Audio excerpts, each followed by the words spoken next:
ఇద్దరు కలిసి ఎవరి పని వాళ్ళు చేసుకోవచ్చు, లేదా ఇద్దరు కలిసి చేసుకోవచ్చు. కానీ ఇద్దరు పరస్పర భిన్నమైనటువంటి పనులు ఎవరి పని వాళ్ళు చేసుకుంటున్నాళ్ళు ఒకళ్ళకొకళ్ళు గొడవ పడుతున్నారు. అది సోషల్ మీడియాలో ఫెమిలియర్ అయ్యి సోషల్ మీడియాలోనే గొడవ పడుతున్నారు. అంతవరకు వాళ్ళ ఇష్టం, వాళ్ళ వ్యక్తిగతం, వాళ్ళిద్దరు ఆలోచన ఉండాలి. కానీ అమ్మల్ని లేకపోతే కుటుంబ సభ్యుల్ని తెచ్చుకోవాల్సిన అవసరం ఉందా?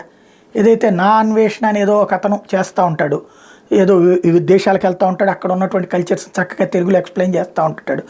మరో పక్కన ఇతను సన్నీ యాదవ్, భయ్యా సన్నీ యాదవ్, ఇతను తనదే యాక్టివిటీ ఏదో చేస్తుంటాడు. అసలు పరస్పరం ఎవరి పనులు వాళ్ళయ్యి. ఇప్పుడు చివరికి వీళ్ళ బూతులు ఏ స్థాయికి వచ్చిందంటే వెక్సేషనల్ స్థాయికి. మీ అమ్మకి ఎయిడ్స్ ఉందంటే మీ అమ్మ అక్కడ పడుకుంటుందంట కదా అనే పదాలు. అసలు అమ్మల్ని ఎందుకు తెచ్చుకుంటున్నారు, లేకపోతే మహిళల్ని ఎందుకు తీసుకొస్తున్నారు? అసలు మీ పనికి అది ఏమన్నా పొంతనుందా? ఎందుకంటే ఇద్దరు మంచి ఫాలోయింగ్ ఉన్నటువంటి వాళ్ళే, తక్కువ వాళ్ళు ఏం కాదు. ఎవరి రంగంలో వాళ్ళు జనాల్ని అట్రాక్ట్ చేశారు. ఆ జనం ముందు ఇప్పటిదాకా మీరు పెద్ద మనుషులు. ఈ పెద్ద మనుషులు కాస్త ఇట్లాంటి మాటలు మాట్లాడుకోవడం ద్వారా దిగజార్చుకోవడం కదా. సంస్కారహీనమైన భాష అవసరమా?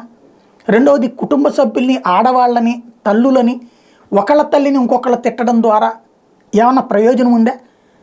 నచ్చలేదు, జస్ట్ అవాయిడ్ ఇట్. రెండో వాళ్ళకి రెస్పాండ్ కాబకండి. లేదా ఇద్దరు అనుకుని ఎవరిదో వాళ్ళు సైలెంట్గా ఉండండి, ఎవరి పని వాళ్ళు చేసుకోండి.